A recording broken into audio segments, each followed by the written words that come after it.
हाम्रो यात्रा डाइरेक्टेड पोलिटिक्सबाट हाम्रो स्क्रिप्टेड पोलिटिक्सतिर जाँदैछ।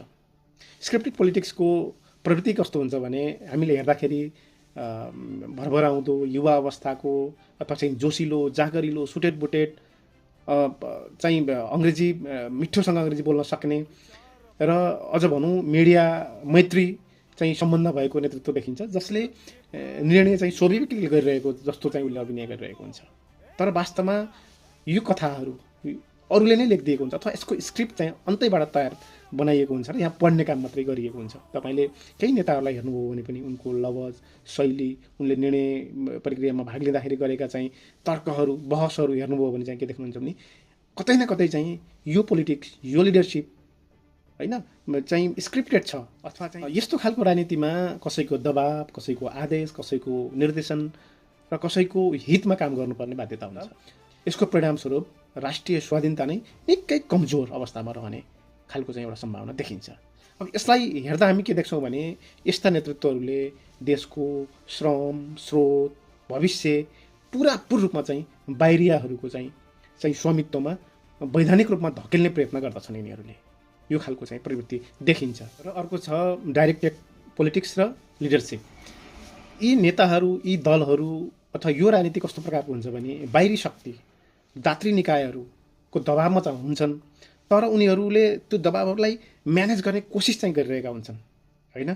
त्यसैले उनीहरू कहिले चाहिँ अलि फरक बोलेको हिजो र आजको बोलीमा फरक जस्तो देखिन्छ, आज र भोलिकोमा फरक हुनसक्छ, अथवा यिनीहरूले केही न केही तौलछन्, विकल्पहरू खोज्ने कोसिस पनि गर्छन् र अन्तिममा यिनले कुनै न कुनै हिसाबबाट जनताप्रति, राष्ट्रप्रति थोरै भए पनि चाहिँ जिम्मेदार जस्तो देखिने कोसिस चाहिँ गर्दछन्, अथवा त्यसलाई चाहिँ त्यो खालको चाहिँ लेपन लगाउने कोसिस चाहिँ गर्दछन्। यहाँ राष्ट्रिय स्वाधीनता चाहिँ शर्तसहित तर कहीँ न कहीँ चाहिँ न्यूनतम रूपमा सुरक्षित रहेको चाहिँ देख्न सकिन्छ। यसरी हेर्दा हामी के देख्छौँ भने राष्ट्रिय स्वाधीनतालाई केवल नक्सा वा झन्डा अथवा राष्ट्रिय पोसाकको मात्र प्रश्न होइन, कसले निर्णय गर्छ, त्यो निर्णयमा कुन वर्गको, कुन समुदायको, कुन प्रवृत्तिको होइन, कस्ता खालका मानिसहरूको चाहिँ, कस्ता खालका सोचहरूको चाहिँ प्रभाव पर्छ भन्ने कुराहरू मुख्य रहन्छ। त्यसैले मलाई के लाग्छ भने हाम्रो जस्तो मुलुकमा नेतृत्व चाहिँ सेलिब्रेटी भएर अथवा चाहिँ एकदमै चर्चित भएर फ्यान फलोवर्सहरू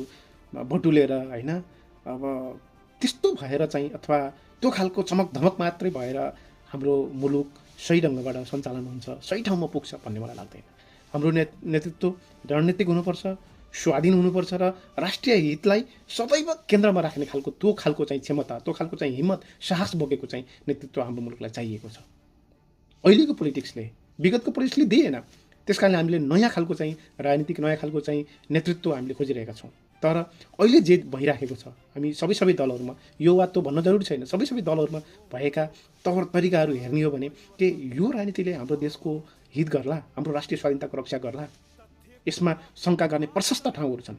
त्यसले गर्दाखेरि जे भइराखेको छ, जे हुन खोजिराखेको छ, यसले हाम्रो राष्ट्रिय राजनीतिमा नयाँ खालको एउटा चाहिँ सङ्कटमट ल्याउने चाहिँ प्रशस्त सम्भावना देखिन्छ। डाइरेक्टेड पोलिटिक्स र डाइरेक्टेड लिडरसिपबाट हामी नयाँ ठाउँमा जाँदै गर्दाखेरि हामीले स्क्रिप्टेड पोलिटिक्स र स्क्रिप्टेड लिडरसिप हामीले छान्यौँ भने अथवा त्यो खालको प्रवृत्ति हाम्रो नेतृत्वमा आइपुग्यो भने नपुगेको एउटा नयाँ खालको चाहिँ सङ्कट र हामी त्यहाँबाट निस्किन निकै लामो समय लाग्ने गरी अथवा यसलाई वैधानिक रूपमा नै राष्ट्रिय स्वाधीनतालाई होइन, राष्ट्रको हितलाई, जनताको अधिकारलाई एक खालको वैधानिक हिसाबबाट एउटा सङ्कटमा पार्ने खालको चाहिँ एउटा सङ्केत देखिन्छ, सम्भावना देखिन्छ।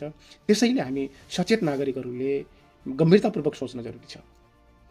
हाम्रो देश स्वतन्त्र तब मात्र हुनसक्छ जब नेताहरूले, जब राजनीतिक दलहरूले स्क्रिप्ट पढेर होइन अथवा कसैको निर्देशनमा चाहिँ परिचालित भएर होइन, आफ्नो जनताको, आफ्नो माटोको, आफ्ना चाहिँ समाजको, आफ्ना जनसमुदायहरूको चाहिँ पीडा पढेर तिनीहरूको आवश्यकता बुझेर निर्णय गर्न जबसम्म हामी सक्दैनौँ तबसम्म वास्तविक हिसाबले हाम्रो देश स्वतन्त्र, हाम्रो देश स्वाधीन हुन सक्दैन। त्यसैले अन्तिममा म के भन्न चाहन्छु भने स्वाधीनता भनेको सामान्य हेर्दाखेरि एउटा शब्द जस्तो मात्र देखिन्छ, तर यसको महत्त्वपूर्ण, यसको संवेदनशीलता भनेको यसको निर्णय गर्ने क्षमता र यसको निर्णय गर्ने प्रक्रिया रहेको हुन्छ भन्ने कुराले निकै अर्थ राख्दछ। त्यसैले यी क्षमताहरू हरायो भने, यी जिम्मेदारीताहरू हरायो भने, यी उत्तरदायित्वहरू हरायो भने तपाईँले जतिसुकै चाहिँ चम्किलो अनुहार भएका, जतिसुकै चाहिँ कलिला उमेर भएका, जतिसुकै कम उमेर भएका मानिसहरूले तपाईँ हामीलाई राज गर्न आए पनि कुनै न कुनै हिसाबबाट हामी फेरि चाहिँ नयाँ ढङ्गबाट प्रताडित हुने, नयाँ ढङ्गबाट शोषित हुने र नयाँ ढङ्गबाट हामी चाहिँ पराधीन हुने खतरा देखिन्छ। त्यसैले देश हेर्दा मात्रै, बाहिरबाट हेर्दा मात्रै स्वतन्त्र भएर हुँदैन।